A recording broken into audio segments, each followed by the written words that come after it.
Hello, Jen. Hello, Tava. Here we are. We are back in the saddle. And I know we have plans for today, but as you know, with us, the best laid plans. Yes, indeed. I was laughing to Keith yesterday. I was like, here we went and bothered to come up with deciding what we were going to talk about. I was like, and that's the surest way to know that things are going to go in a different direction. Yeah, eventually, when we die on our tombstones, there's just going to be inscription of podcast topics they meant to talk about before they went but never got to. And then there'll be a list. Or they had a plan. Dot, dot, dot. Dot, dot, dot. The universe had other plans. Exactly. Oh, my goodness. I know you've had a very energetic morning.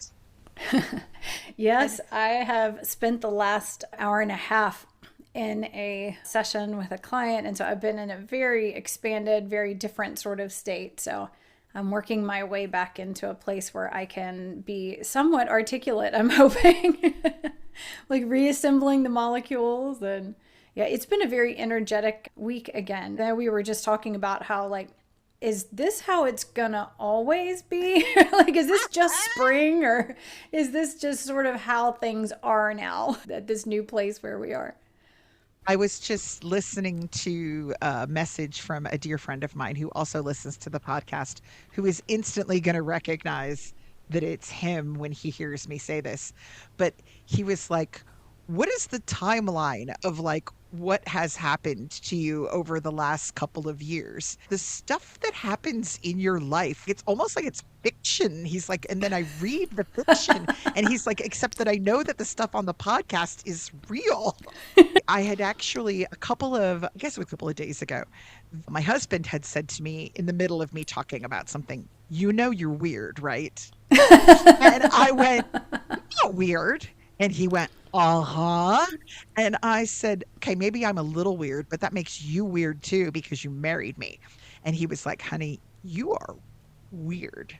So then, like, today I got up and I'm like, I'm not weird. Let me take a look at what my day is. Okay, I went for a massage. That's freaking awesome. Then I get to podcast with Jen, who channels Archangel Michael. Then I leave that to go do a spiritual mentorship session with somebody where we're going to talk about all sorts of stuff. Then I have a call with someone from the Blue Ball Inn who was in kind of a tizzy telling me something really strange I needed to know about had happened over the weekend during a paranormal investigation. And I sat back and I thought, this is what everyone's schedule is like, right? Just like metaphysical and paranormal discussions, one right after the other. And then I went, okay, I'm going to embrace my weird. Like, my schedule is probably not quite what other people's schedules are. But Yeah. man, I love every minute of I it. was going to say, if only every day could be like that. Like, I think that's fantastic. And it's funny. What did you say about it being fiction? And I was thinking, yeah, we like say all the time, it's like you couldn't make this stuff up. Like this is so beyond fiction, the things that happen. And yeah, at some point we need to compile a book of all of this stuff. And yet if we did, people would be like, why is this in the nonfiction section? Like, clearly this is just a bunch of crazy stuff that somebody came up with and stuck it all together and thought we were actually going to buy as real. I always heard that one of the ways you know you're on the right path is when doors keep opening in front of you. And the doors are opening so fast, I can't keep up. I keep just meeting person after person after person who is like throwing open a door and going, would you like a new vista? And the bigger this podcast gets, and the more people that are reading both my fiction and my nonfiction books, and the places that I'm volunteering, it just keeps expanding. And I think we've both been feeling that lately, especially since the Fertile Ground gathering. I always want to say back to people, trust me, I am not smart enough to make this stuff up. If you want to see the stuff I make up, you can read my fiction books. But, you know, suddenly I got a portal with like numbers and stuff like that. The I don't know what that was. And even the Poison of God stuff from last night. Like Yeah. that little detail, I'm like, okay, I didn't know to make that up. You know what I'm saying? Yeah, it's like you would have to have the foundations of the things that you discovered after the fact in order to make it up. To make it up. Like I know, okay, so I basically almost failed chemistry in high school. Chemistry, I just couldn't pull it together. I remember I had already applied and gotten an early decision at UVA, and I had a teacher, and I will remember his name was Mr. Phelan because I thought I'm going to fail in Mr. Phelan's class, right? Um, and he was the chemistry teacher, and I think I was eking along with a D minus. And when you get into college early decision, they tell you you have to maintain your grades, or they could revoke. In retrospect, I'm like, they weren't going to go back through everybody and see what their current grades were. Come on, you know. But I didn't know that because I wasn't an adult yet. And I remember being absolutely terrified because no matter what I did, I could not seem to digest chemistry. I used to study with a huge quartz crystal under both of my feet, praying and hoping that somehow or another this periodic table and the resultant math that went with it would be in my head. So I stink at chemistry. I have no chemical background. And then last night we learned a bit of information based in chemistry that really changed our perspective on Samael, which was really neat. Yeah, But I literally didn't have the education to be able to know that in advance. right. Yeah, I think that's what's so great about it is that it's all just beyond what our minds could conceive of. And that's why it's expanding us. That's why we're continually Yeah. being moved forward because it's stuff that's just beyond where we are now and what we could conceive of or make up. So, Yeah. And for anybody, now that I've alluded to it twice, I might as well just go ahead and say what it was. So Samael has multiple times referred to himself as the poison of God. And if you like look up, like if you Google Samael, it says it there. It's in old writings that he's described this way. And there's this story, and I don't know where it comes from, that when people are dying, he stands near them with this sword that has a different colored tip. Supposedly, the tip of this sword has poison on it that he drips into people's mouths, and that makes them die. A lot of the stuff that they say about him I've never seen evidence of. He's supposed to be as tall as it takes a man to walk in his lifetime. I would say dude is like 6'3" the most when I lay eyes on him, right? So that would have to be a very small man. But there's all these crazy things. But he actually has referred to himself as the poison of God. So Jen, the other day, leaves me a Marco and she's like, what does that mean? And I just never asked him. So yesterday afternoon, I was on my way back from something, and I said, Samuel, what is this poison of God stuff? And he said, what is poison? And I said, well, poison's like a substance that gets introduced into a living organism's body that causes illness or death, I guess. And he said, look it up. And I'm kind of frustrated because I'm like, I freaking know what poison is. I just said it. But I look it up, and there's a second definition. It says chemistry. Poison is something that slows the progress of a catalyst. And I can't remember the exact words. I mean, I could look it up again. And I went, oh, so that's the chemical definition. Samael often refers to beings in this world who seem bent on destruction and who lack of empathy for their fellow man or for the creatures around them as catalysts. And I never really knew why he used that term before. But from a chemical standpoint, essentially, that's what he does. So, poison of God, he is of the divine, right? And through the work that he does on this realm through us, through encouraging us to reach out towards each other, to lift each other up, to be of service, to give each other hope, his presence is slowing the progress of the powers that be that seem bent on destruction. They are unable to do their job because of his quote unquote poison. And I read that and went, oh my God. And then it was the fastest I could hit the Marco button after that. Yeah, I was so excited to get that. And I think before we dive further into this, let's start with a song. And Yes. that will help to give him the platform to speak as well. And we'll see where to go from here. I know I've been learning more about chemistry and catalysts in the last 24 hours than I've managed to remember or know before. So I'm excited to get into all the various details of this.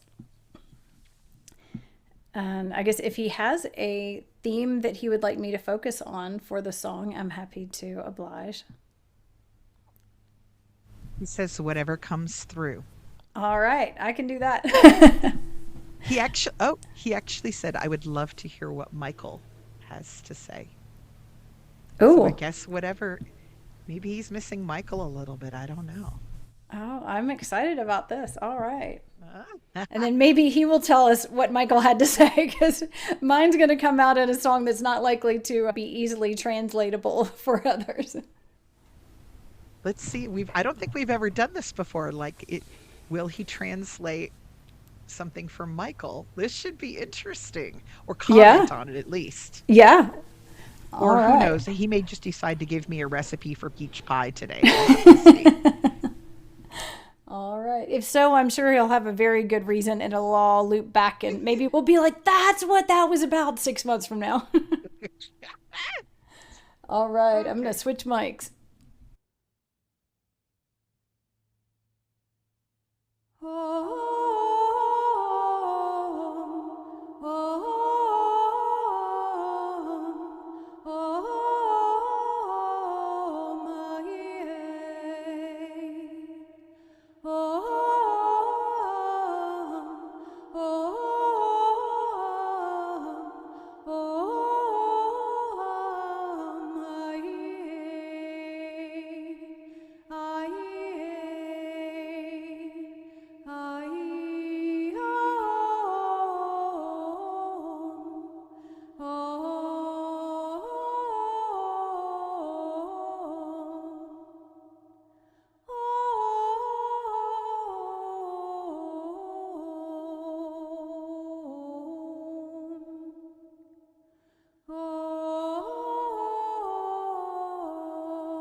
Okay. Um, what we have today is, I think, a first. Wow. Oh, Samael is talking directly about Michael and about the experience of being an archangel. And he does not speak about himself much at all. And when he does talk about Michael, it's usually very brief. It's Michael's going to send something, something's coming through. Michael's watching. It would be good if you said this to Michael. Like it's little tidbits. But that song, well, I'll let you talk first. I think you have something to yeah. say. I was going to I, say, I want to have a sense just because I actually felt like a picture was being painted for me, or like I was drawing something in the air and there was this whole scene in my head. And I thought, and if this is totally wrong, I'm just going to edit it all out. But I I wanted to get a highly doubt sense. it's wrong. I wanted to get a sense of if I had the gist of what he was saying correctly. And Okay. so I thought I would tell you because I know you've got it all written down. Mine's all written down. Here it is. It's And all, I've got 2 pages. I had this image. It seemed like while all the singing and the notes and the sounds sounded very bright and happy, it was I felt like I was initially making a mushroom cloud. Like that what I was forming with my hands was like this kind of symbol of this cataclysmic, like kind of the worst case scenario kind of thing. Then and that I was making like this giant mushroom cloud and then this level line. And then it was painting like without the addition of forces outside of the earthly. That's the kind of thing that maybe could happen. Or but there was something that basically there was an essence of there's this sort of as a possibility. And then there's Michael. He was my right hand, and he was working from this certain kind of realm of energy, this certain kind of vibration.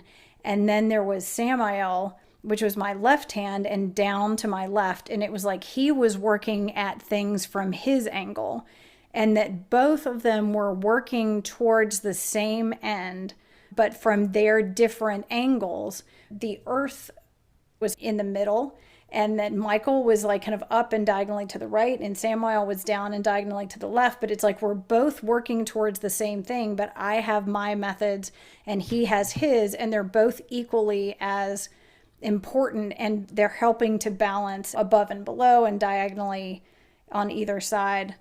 But he definitely had a lot to say about it, and I realized I was like, I probably should have just let him keep going because then you had a lot of writing to do afterwards. But I was thinking, I don't know, I feel like this is kind of a dissertation that could go on for quite some time, and I didn't know how long people were going to stick with it. So I was like, okay, I think maybe we need to start kind of summing up. And it was interesting because as we were coming to the summing up, they were coming closer and closer together from their individual perspectives that initially were really far, the length of my arms apart, and they were coming together closer and closer together, and then until there was this, I don't know, foundation. So I'm really interested to see if it's like, well, that's different, but maybe, I'm really It's not interested. different. It's totally not different. I wrote, I am the poison of God. And as you went back to sing, he said, it will be a song of embracing your brother. And this is what he said: I am the poison of God, and Michael is the judgment. They say we are fearsome, death and the sword, 2 final words, 2 points of no return. I wish to declare that we feel, we see, and we yearn. We were created compassionate, Umshala. Compassionate. That is how you know we are divine. A judge and an executioner with no compassion are tyrants. When those in power do not do their duty with an open heart, the world and its people fail. There is nothing but hopelessness and destruction. And so we have our assigned tasks and we walk mighty paths. But do not mistake us for conquering forces, Umshala. We feel it all of what we must do. At times we mourn it. We are not without our struggles. This song, it is an embrace from him, an embrace for her. He's talking about you, an embrace for you, an embrace for the world. I am Michael, he cries. My sword and voice ring true. I am the power of the divine. But see me. I operate in love even as I strike. I hear his pain and I will embrace my brother. Wow. He has never talked about Michael that I do you remember him ever doing something like this before? No, no, not at all. I And think talk the closest we have gotten was describing the differences in them and the way that they're like Michael being more formal in like angelic society, that Michael was more formal and that way, and that Samael was less conformist in that. And Michael was a little bit more like following the rules of angelic society and the way that things go. But I think that was the most we've really gotten in that kind of way. right. And we had, when you and I and Keith were talking yesterday, there was another indication of him embracing someone that he mentioned then. But it's interesting that today it's all about Michael. And I don't think he's ever, like, he said something before. You mentioned this to me recently. He said something before about that there were things he had to do that he did not relish doing in the role that he's in. The description of we're not without our struggles and we mourn, and that we were put in these positions of great power, but that we were also given compassion. So the downside of that is if you have someone of in a position of great power, you want them to be operating from a place of compassion, right? Unfortunately, it hurts to be in great power and to have to make decisions and operate from a place of compassion, but it's better for world, right? It's better for everyone.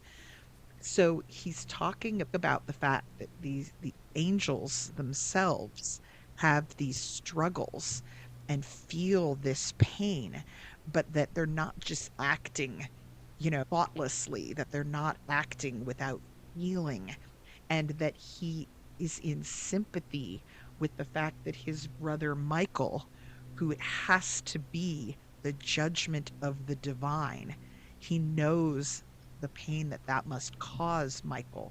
And even though he has his own pains, he wants to comfort him. It's just a really much more personal view than we often get from him. Yeah. And I'm so struck too by the parallel between Michael and Samael, because Mhm. in my mind, and I think in the way that at least I'm used to people talking about Archangel Michael, and the way that people typically talk about Samael, who don't necessarily maybe know, Michael is kind of in this revered kind of thing, and that Samael is more feared kind of idea. And but I never thought of it as, and I think it's because I don't think of either of them that way. Yeah. It's like I find them both just the epitome of compassion and love and protection and safety and comfort. And so seeing them in that in some sort of fearful way, or as the previous interpretation of the poison of God, any of that is really hard for me to imagine anyway. But then the idea that Michael's job and Samael's job are very closely paired, and that they're having to do similar kinds of work is really fascinating to me.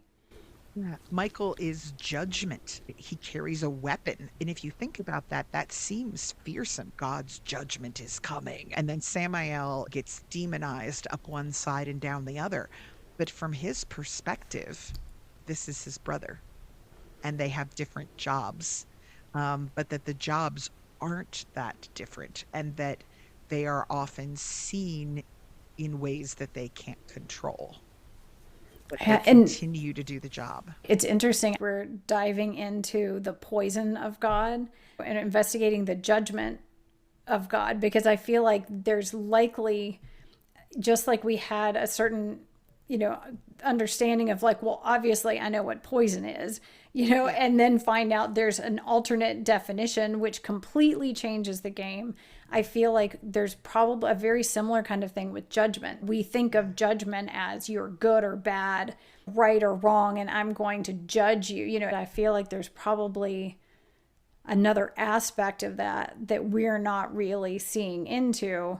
People talk about being judged by God in biblical kinds of things. Part Yeah. of what we're always working against, and a lot of what Samael's messages are about getting away from judgment, because judgment is a Yeah. sense of, in our current understanding of the, is that that is an or kind of thing. Yeah. And so some way, Yeah. you know, it's this, you know, You broke you're the in, law, you're out. blam. Yeah. Yeah. It's like you're Yeah. you're right, you're wrong, you're whatever.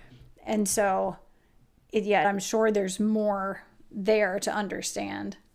Especially if we go at it from the vantage point of we're asking someone to use their judgment, right? That's sort of Yeah. a different way of looking at the word of you're talking to a person who has experiences, who has knowledge, who being asked to use their wisdom to navigate a path more than being like you broke the commandment, bam. Michael has, and you can feel this incredible compassion that perhaps he is the one who is sent forth in his wisdom to use his judgment in the situation. If you're a judge and you have ceased to see the people who come before you as humans anymore, you're not doing the work you're supposed to do. On the other hand, Yeah. when you do see all of them as humans, and you have to know at times that you must make difficult choices for the greater good, that can wound you. This kind of goes back to the whole thing Samael said about everyone asks for blessings, but they don't realize that we need them too. That this isn't a hierarchical relationship, that they are divine beings and so are we, and we are capable of giving blessings. This reminded me, there was yesterday when I was talking to you on the phone, Samael told me to give you the message of tell Michael that you still want to work with him. And I remember getting off and thinking, why does an angel need to be reassured of anything? Especially Michael. Come on, doesn't he just know that? But there, perhaps he does. Perhaps he might not need it, but perhaps he would appreciate it. You know, we have been talking a lot about free will. We operate in our embodied form down here on this plane to do tasks and things that they can't necessarily do here. Maybe having that little insurance from the embodied person you're working with to go, yeah, I'm still listening. You're still a top dog with me, is reassuring to them as they go about their very difficult work. Yeah. Before I forget about the judgment thing, we're close family friends with someone who is a judge. And I don't know if he's still in practice now, but he was a judge for many, many years.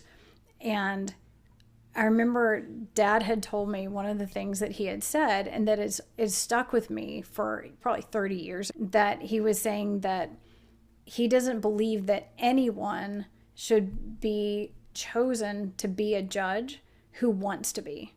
Like basically, if you're out saying, all right, you know, I'm a lawyer, I want to be a judge, be really wary of someone who is out for wanting to be in that position. And that really the best judges are the ones that come into it reluctantly. They're willing to take the position because they realize how important and valuable it is and how necessary it is. But they are doing it with a sense of reluctance because they don't want to be in a position of deciding someone else's fate and making those kinds of decisions for another human being. And I thought that is such an intelligent, tapped in, and compassionate place of recognizing that, you know, someone who comes up and is like, hey, I want to be deciding the fate of all of these other people and have that responsibility. is a little concerning, and where you want the heart of your judge to be. That he's not sitting there because he wants to be having this power over you. He just recognizes that it's a really important and necessary thing. And when you were talking about that and Michael, I was thinking, I think that sounds exactly like where Michael and Samael are coming from. And the word discernment really came through. Discernment as far as judgment, deciding what is in the highest good and sorting out what must be done for the highest good. I definitely am all the time thanking Michael and being like, I'm so glad you're here. I'm so profoundly grateful. And we probably don't want to know the decisions and the things that they have to do. It would probably be too much for them to tell us those things. But the weight of that sounds like a lot. Yeah, I have to say, if you're going to get visited by the Archangel of Death, you definitely would like him to be somebody who sympathizes. My whole perspective on how I see death has changed because of Samael. Because it used to be, it's this big scary thing, and we're not going to talk about it, and it's going to creep up on you and smack you over the head. And now I've been allowed to see, like he says, it's not a state of being, it's a door. It's a series of moments, that there are things that come after. And when my time comes, I already know him. You know, to have had people and pets and that sort of thing pass on since he's been in my life, and to know that there's someone with compassion that will be there is an incredible gift. Yeah.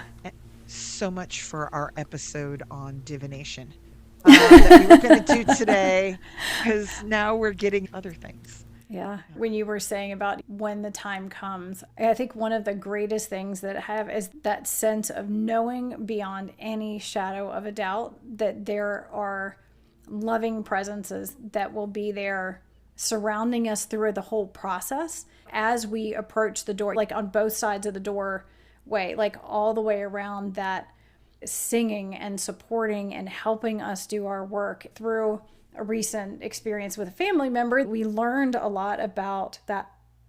And this is something that I definitely heard and read from a lot of different places, but to have Samael saying the angels are there, they are all surrounding this person, and they are singing, and they're helping her to do the work, and helping her to sort out the fears and the things that have plagued her incarnation, and help her figure out whether she's going to transition at this point or whether she wants to stay for longer in her body. All of that was really, really moving, really neat too. That he kept saying was that we as the angels, we're not making that decision. We do not influence.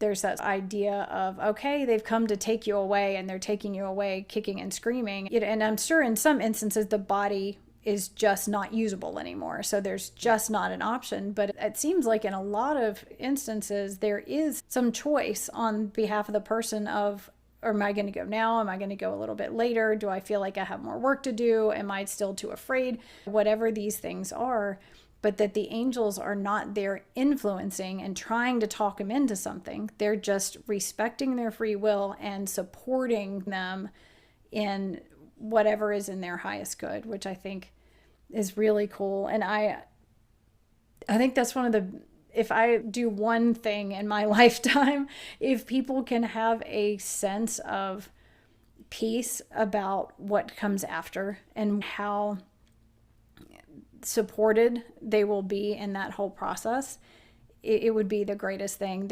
I was chaperoning a group of children, and there was a young girl, and it was an overnight, and so we were preparing for bed, and she was starting to think about having to be sleeping away from her family, and was talking about the kind of routine that she does at night, especially if she's going to be sleeping by herself and not have anyone else in the room with her. And she was saying that she would start having all these thoughts about what happens, what if I die, what if there's nothing else, what if nothing happens when I die, what if I'm alone, what if there's nobody there.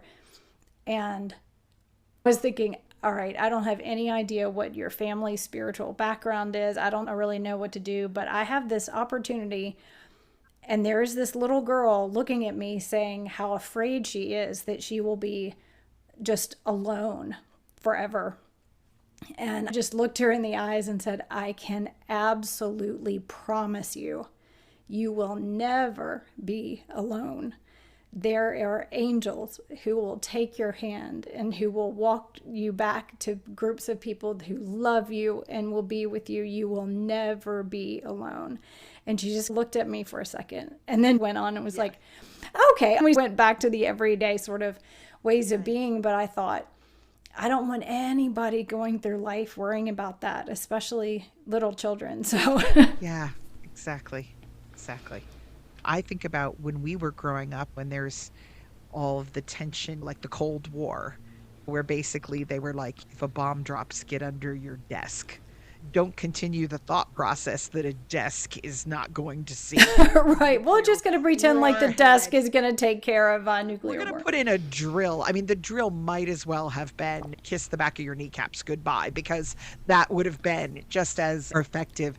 There's incredible stress on little children and the idea of death being presented to them very young. We have COVID, we have war, we have all these different things. When we were young, it was there. And then the world wars before that, every culture all the time is this, you're going to be snuffed out for no reason at a point you can't see coming. It's very comforting to me after growing up like that to go, however I go, whenever I go, I'm going to turn and he's going to be standing there just like he's standing there in my room most days. And he'll say, let's go, Umshala. And off we go, and the work continues. Yeah. And that's one of the other things that I find really comforting is the work continues. If I don't finish it here, he's told me that he's been around multiple lifetimes with me. I sometimes am thick as a brick and don't realize he's there the entire time. Or on this go round, it took me to like what, age 51 or something to start hearing him. I'm like, isn't there something you can do so I start cluing in when I'm like 9? And like I have all of this time to actually get into the work that I'm supposed to be doing. And he just shrugs. That's not how it goes sometimes, you know. But the fact that he keeps coming back and being there, and when I can hear him and I finally like clue in, he's like, all right, kid, let's do the lessons again. We've done these in 7 previous lifetimes, but we're going to start at the beginning. And I think, my God, no wonder you and Michael are suffering. Like, it's probably just that, you know, and then I can't even imagine. I'm one person. I know for a fact because people contact me all the time and say they've heard Samael. They've spoken to him. They've seen him in visions. I'm not the only one here. So, dude, he's having to re-educate all of us over and over and over again. Like, I just want to give him some sort of angelic medal for that. Yeah. And having the broad view is probably, I guess, both a blessing and a curse in a way. He sees the bigger picture so he can see farther than we can and understand differently. But he also sees the pain of all the different people and the potential for harm coming from all the various catalysts. And he sees the pain of humanity and what people are experiencing, which has to be probably a lot to take in also. Yeah, and then there's probably the frustration of he's banging on my door. Bang, bang, bang, bang. Tava, wake up. There's a bunch of hopeless people in your vicinity. I need you to go out there and mobilize them with what I'm saying. Bang, bang, bang. Why aren't you listening? And meanwhile, I'm tripping through life going, dur, dur, dur, dur. Ooh, look, a new episode of Severance is out. Don't get excited, people. A new episode of Severance is not out. I'm waiting for season 3, just like the rest of you. Wouldn't that be great if I could get like Angelic TV ahead of everybody else? But I don't think that's. Then you'd never get anything done. But I never get He's like, anything. I'm not giving you that. I don't know. Considering he calls TV a poison box, oh no, now we have a whole different. He calls computers and televisions poison boxes. Now we have a new definition for poison. Oh no. Oh, now we're going to have to rethink that. Or maybe it's the same definition for poison, but the catalyst is something different, because there could be, maybe it's a different definition of catalyst, because most catalysts, if you look it up, most catalysts are considered to be doing something good. They're speeding up our process. They're helping us to digest our food a lot faster. All the enzymes in our body are catalysts that are essential for our survival. Yeah. So maybe the poison, if you like the poison box, it's slowing down the progress. If in this case, the catalyst would be something that's trying to get you to make spiritual progress and heal and that kind of thing, that poison would be slowing the progress that's supposed to be happening, that's trying to be catalyzed, but can't. Maybe it's a matter of not a different definition of poison, but a different definition of catalyst. So in that case, it's the opposite. He is literally laughing over here. Like watching us go in circles. Wait, what does that now mean for blank? I'm guessing he means really our normal definition of poison. Probably. He says, you think too much, Umshala. I do not doubt that. Too much. You put these thoughts in here. Oh. Okay. Getting that little gesture he does, saluting you. Oh, God. Let's see. So we were working on breaking down the idea of him as the poison of God, poison being something that slows the progress of a catalyst. And I was looking up, if we're looking at it in the chemistry kind of way, there were a couple of things that really struck me. And as far as catalysts, a catalyst is something then that brings about a chemical change.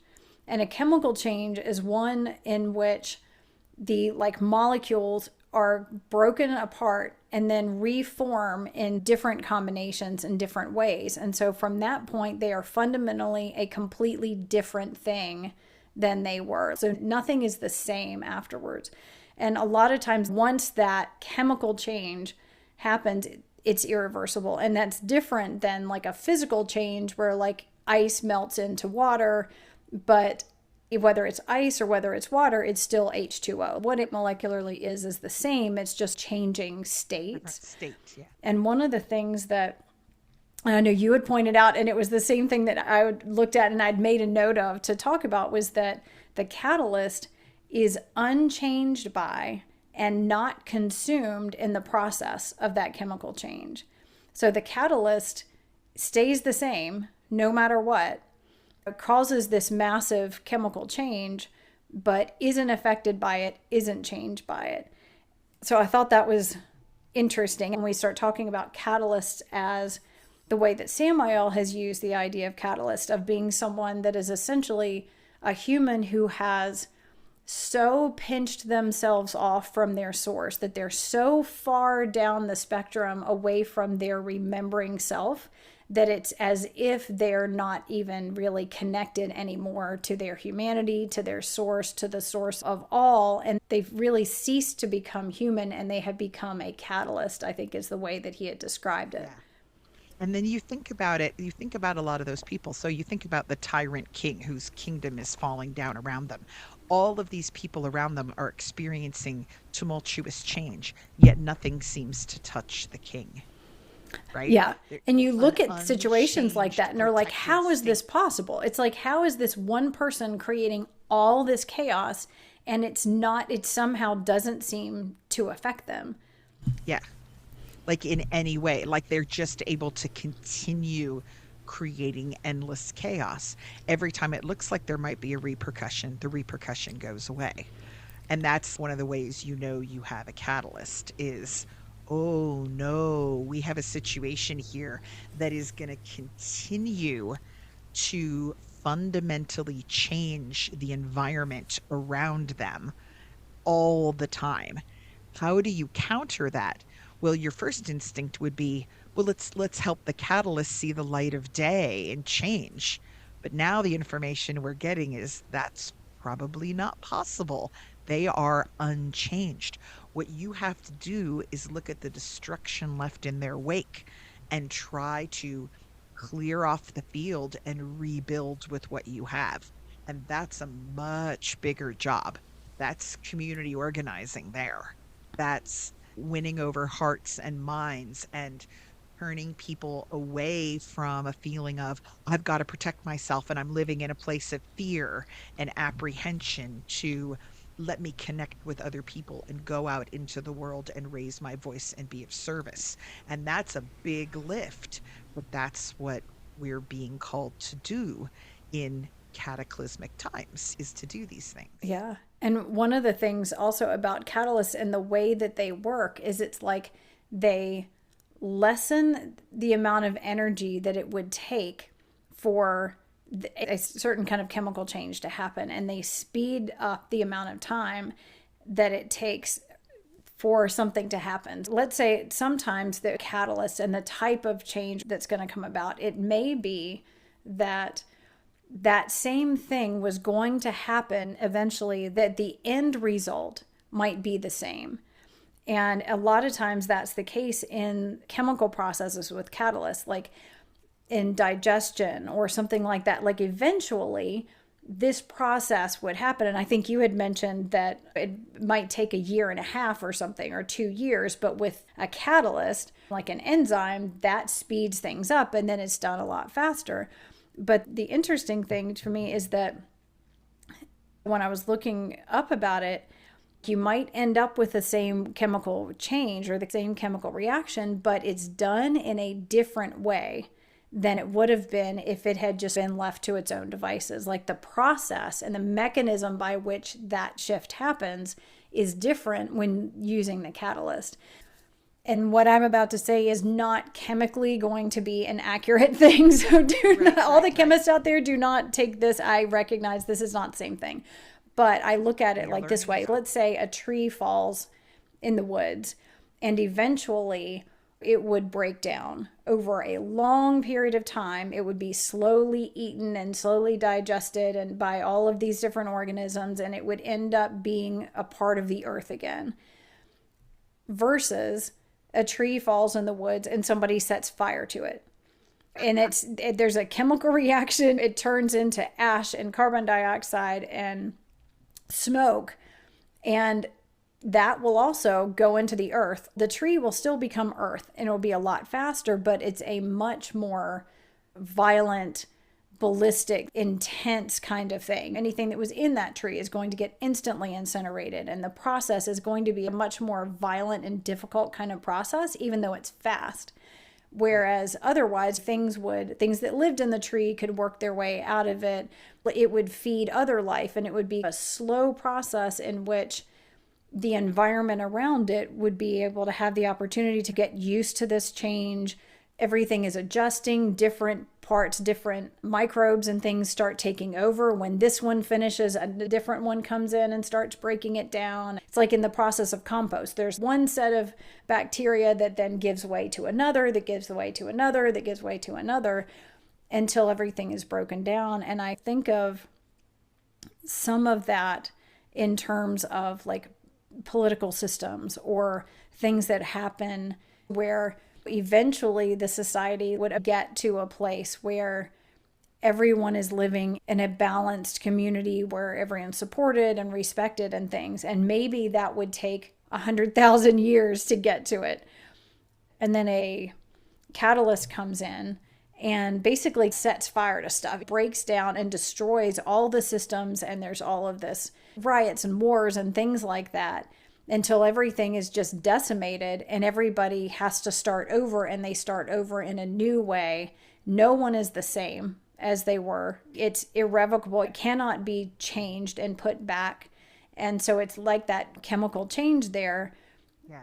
And so you might end up in the same place, but one is going to be a much more tumultuous and violent kind of transition, and the other would be a like long, slow, gradual thing. And I'm wondering if that's the catalyst to some extent that Samael's talking about, like that sort of catalyst, and him trying to slow the progress of the catalyst by being the poison of God. He slows that progression, would help everyone to adjust and maybe be able to learn more and be more prepared so that the eventual outcome might be the same, but that it can be done in a different way and then a mechanism that's not so harsh. And it was so funny when you were talking about the burning tree. All I could think was the burning tree also might set fire to all the other trees in the forest. Like Yeah. it could be widespread destruction from choosing that route. Back when I worked in the business world, I remember when I was first going in and like I'd be the new manager of an area or something. And my mentors would always say, humans don't change very quickly. They are naturally averse to change. So even though there might be things that you see, they definitely need to be improved, definitely need to be stopped. You need to alter this. And it's obvious to everyone. You cannot change them all in your first week. You will have a rebellion, even if they're for the good. Do not do that because people are so set in their ways. They get comfortable where they are that you bring in one change and they're like, oh, okay, maybe. But if you bring in five, they are going to shut down. And if you think about like our current social and political situation in the US, okay, what happened when we had a recent election? The new group came in and they flooded the zone and they started changing everything they could possibly change as quickly as possible, right? Which meant people reporting on it or covering on it couldn't even keep up. People who were actually in the roles that were affected became overwhelmed. Nobody knew what was going on. The right hand didn't know what the left hand was doing. And that was okay for the people running the show because that was their goal. Just create chaos. And while everyone is so distracted with the chaos, then you do what you want to do, right? If you're setting fire to a different tree every 5 minutes, it gets to the point where the people in the forest go, I don't know which tree to put out first. There isn't a time to think it through. There isn't a time for a human to adjust.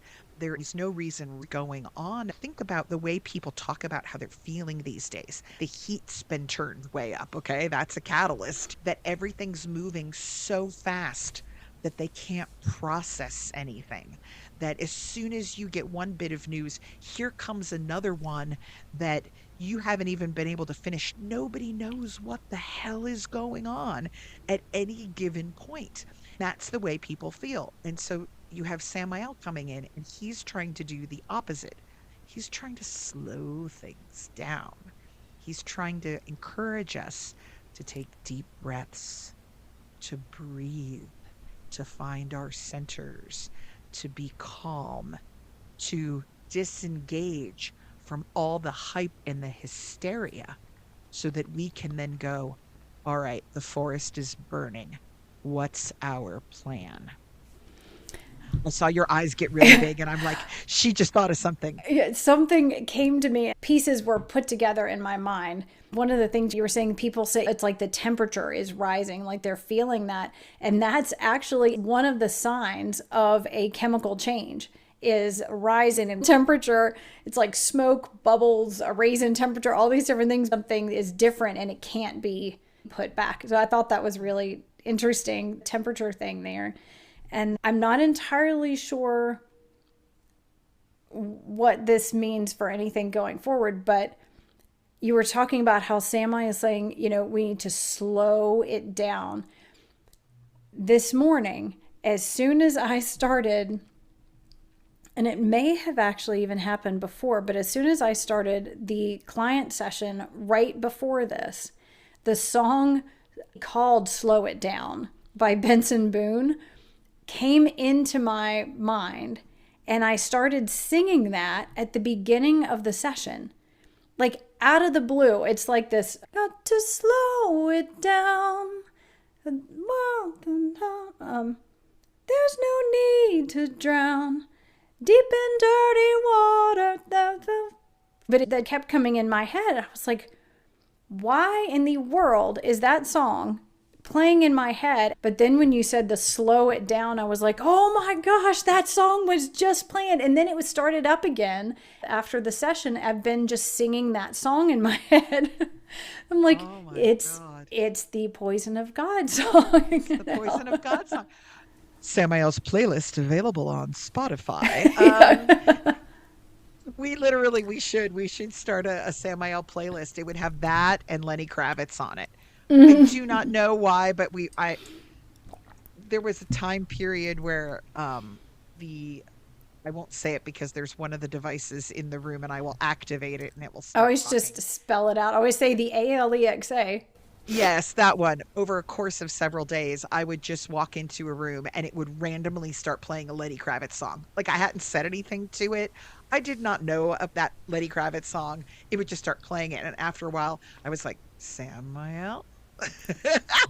And then at one point, he was actually sitting in my living room and he had one leg crossed over the other and he was tapping his foot in time to the Lenny Kravitz song. And I was like, do you like Lenny Kravitz?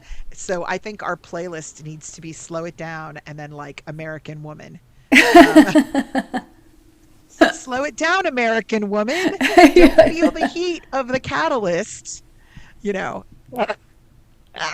Yeah, lots of interesting things on this. I learned so much just from listening to you talk about it now. I feel like maybe I could go back and pass my final in high school chemistry now that I know a little I bit was going better to than say I it did. would be great if I could too. The one other thing that I learned about catalyst that I thought was really interesting is that it only takes a very tiny amount of a catalyst to have a really large effect. Like the an example of like a negative catalyst. So when chlorine gets up into the outer layers of the atmosphere, chlorine is a catalyst that breaks up the ozone. So ozone is three oxygen molecules stuck together. And when chlorine interacts with it, it actually like sort of sticks to it and one of the oxygens pulls off. So then you have just O2, which is really stable, and you have the chlorine molecule with one oxygen on it. Then it easily drops the oxygen and then goes right back to its same processes. So one atom of chlorine can destroy around 1 million molecules of ozone per second. It was one of the things that was used as an example of how you just need a tiny amount of a catalyst to make this huge effect, which I think makes so much sense. We've seen that. It's like one person can Yeah. have such a broadly negative Yeah. Look, effect. look at World War II. I mean, we have chlorine Hitler right there, right? Yeah. Just continuing to be affected. I do have to ask, did you literally learn all of this since I left you a message last night? I Because you know actually, a I, ridiculous amount about chemistry right now. I learned a lot of it this morning, actually. Well, some of it I read about the catalyst being unchanged and not consumed in the process last Uh-huh. night, and about it lowering the amount of energy that was necessary for something to happen and it breaking things apart. But then I was reading more about it this morning after you left your Marco. I was like, all right, I want to know more. I want to be able to understand it better. And then I was learning about all kinds of stuff and about ozone. I was like, now I understand how the ozone is getting depleted. Oh my gosh, I understand so many more things all of a sudden, I feel like. So if Samael ever does decide to be an incarnated human, he needs to become a science teacher, is what we're saying. Yeah, Like he's doing wonders for us because chemistry was a big reason why I had stopped my medical and scientific path in college and was like, yeah, I don't think I want to do chemistry anymore. It does not agree with my brain. Oh my God. So interesting. Now I'm like, okay, he used that word poison on multiple occasions, but it took me like 2 years. It took you asking about it before I went, yeah, what does he mean by that? Now, how many other things he says all the time that I just don't look up and I just assume there's something, you Well, know? I mean, you think it's like, I mean, okay, please, I know what poison is. And I think I remember when in the Marco, you said that his response was like, do you? You're like, I know what this is. Like, Do you look it do up? you And I was really? like, I'm going to look it up. I had a fairly good vocabulary score on my SAT. need to look up what the word poison is. I've read a lot of murder mysteries. Secondary definition, baby. Oh Secondary man, we knew the definition. chemistry would come back and get us. Oh, I really hope he doesn't say something that has to do with physics soon because I was even worse at physics than I was in chemistry. I mean, yeah, I will just have to like check out of that podcast and be like, Jen will be working on this physics stuff alone. I'm wondering if Samuel has more to tell us in his words about being the poison of God. Maybe fulfill in any gaps that we left, give us more of an understanding now that we know what he means by catalyst and we know what he means by poison. Yeah. Let's see if he wants to share that stuff. I'm getting an eyebrow. Would it be too much to ask you to sing a little Yeah, bit? no, I'd be happy to. It's the least I can do. I'm asking the question. Thank you. Thank you so much.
I have to be honest. I didn't know if he was going to answer this because I was already like, the stuff that came through about Michael was so revealing. I didn't know if he was just going to be like, nope, too much, not going to share anymore. Yeah, So I was really nervous that I was going to say, you want to tell me something? And he was just going to go, no. which Because is he's his done that prerogative. before. Yes, because he's done that before. But he did say something. You wish me to tell the story of my soul, Umshala. That will take more time than you have in this incarnation. But I will say this. My story is the story of God and cannot be told without that in mind. If you think of the divine collective as a body, you may begin to understand. Each part of the body knows its place, knows its job. From the first moment the heart beats, when it is time, the lungs pump air, the eyes see, and the hands grasp. I was made as part of that body, knowing my place, knowing my role, a being of many eyes and much sight, a being that travels like one with wings, being that loves with the full love of God. And I exist, in the spaces between. I hold open the doors a bit longer so that others may be included in the room. I slow things down enough to hear. I unite. I bridge worlds. And I do this so that there can be wise judgment in my wake and the order of natures, and so that thoughts might have enough space to be translated into words. I am the poison of God, I slow and deviate. I alter your reality. I flow like wine. And I give all around me a chance to understand. Without me, rooms crowd, and the work suffers under the din. I am the border, the edge, the last drop of blood, the settling of the soil, and I hear all. Wow. Hey, Wow. First of all, thank you, Samael, for being willing to answer that question and to the, best of our ability to understand it. yes. And I have to say, my experience of the song was really beautiful. I don't think I could even talk about it without crying. It felt like Michael's Michael reaching back towards Samael to embrace him. Like it was this, the movements and things that I was doing were like turning and just coming in with open arms and wrapping around him. It felt like this just huge hug and reaching for his brother, and like this heartfelt acknowledgement of who he is and what he does, like a welcoming. And this part seems a little bit confusing to me, but it seemed like it was like an offer of the feeling of being home. That he, and the word home seemed to be coming out of my mouth, but there was something about it, of this offer of almost, you would embrace someone that you love so deeply that it's like it feels like being home. It's like Yeah. in the arms of my husband, it's like everything in the world falls away and it just feels like I'm home. And it seemed like that was like he was offering him that feeling. Like, the I think the reason I'm just crying is the emotion, that it's like the feeling coming through me from Michael to Samael feel is just so filled with love, and it's just this deep, deep, deep love that's just overwhelming to feel flowing flowing through. I was really surprised. It makes total sense, but I had no idea what was going to be coming out. But it was just so clear to me from like the first couple notes. And then I finished, but there was this one little refrain that I kept just wanting to sing over and over. And it was like, as long as there's an opportunity, just keep sending. It was like he wanted to just keep sending that part over and over until you were done writing. I don't know how long ago it was when Michael first started coming in. What is it, 6 months or something maybe, when we first had Yeah, probably. that that discussion. And I remember us asking Samael at one what their relationship was, and he was very quiet about it, and we decided they were like coworkers, that like they had common aims, but that they went from different places, but they got the job done. And I think the thing that's really come through today is that we didn't understand the relationship at all, that there is a very deep respect and love from both sides of them. They understand that they are aspects of a whole and that they are not just their own personalities. I almost feel like we're getting a little peek behind the curtain and seeing that they have their own challenges and their own times that they feel isolated, or their own times that they have to do their work. And it might not be work that they relish, but it was what they were created to do. Um, at times it's difficult. And, you don't think about that. Angel shows up in the Bible, tells Mary she's going to have a baby. They'll always look good. Their hair's looking awesome. And then they're out of there. The work is everything to them, but they also do have relationships. Yeah, they have And feelings and their yeah, own soul experience, and which I know yeah, Samael had alluded to or said at one point he still has his own soul journey, and that he's still learning and yeah, expanding and growing from everything too. And I think it's so beautiful. Initially, I remember when Michael first came in, I think you had done a bunch of reading and researching or something, and they were saying one of the online kinds of things, the how Michael and Samael like didn't get along, and there was all yeah. the stuff about it online.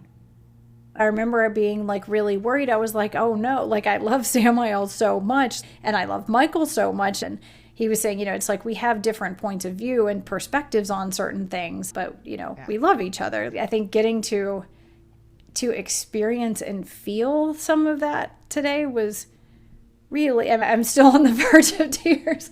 It is really, really beautiful.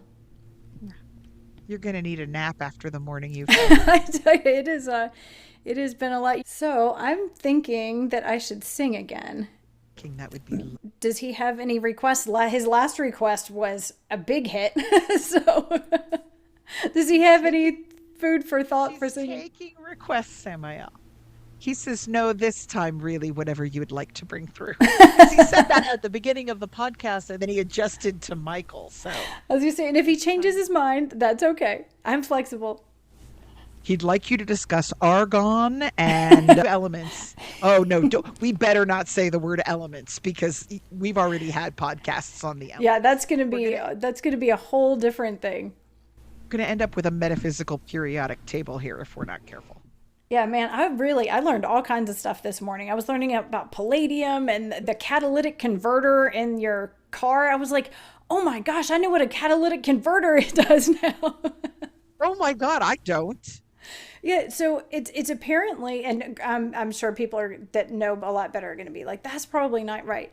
But so there's the carbon monoxide that's created by the vehicle, and catalytic converter takes platinum, and platinum is a catalyst that converts a carbon monoxide to carbon dioxide, which is less harmful. If they can use palladium, platinum, or something else, it's rhodium in there, and it basically makes the exhaust from your car not as dangerous as it was. So what comes out then is carbon dioxide and water. Yes. So the catalytic converter uses a catalyst to render those gases less harmful so that when it comes out of your car as exhaust, it's not so dangerous anymore. That's really cool. Yeah. So, and I again, I had may have no gotten that idea. wrong, but I feel like I was pretty right because I was so excited because I kept reading. I always wanted to be like the mechanic person who like knew what all the things in the car did and could like totally fix a car or an airplane or any of those things. But yeah, and then I was like, oh, now I can use the word catalytic converter because I know what that does. Now I have this mental picture of you like on one of those little wheelie carts rolling out from underneath an Oldsmobile in dungarees with like oil on your nose going, yeah, I see the problem right down here. That We need to seems, change out the platinum for a new thing of palladium because as a catalyst, that's going to work better. oh my God. watch there right now. There's some mechanic listening to the podcast going, "That's up in the engine, guys, not underneath. She wouldn't need to be underneath," or something like that. Oh, We don't know I'm where it sure there are is. plenty of people who are chemists and all sorts of people who are like, oh, please stop talking. They're You have literally in their no cars understanding just of what you're talking screaming right about. now. Hey, that's what the podcast is for, is little bits of ways we we were feeling for the elephant. Now we're just feeling for the parts of like a, you know, a Subaru Crosstrek. And now somebody's going to be like, those don't have catalytic converters. We don't know. We don't know. All right, so I'm going to switch mics and sing, unless Samuel has changed his mind in the meantime. No, no, he's all good.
After all the talk of catalysts, that was so settling and lovely. Thank you so much. We Yeah, needed that.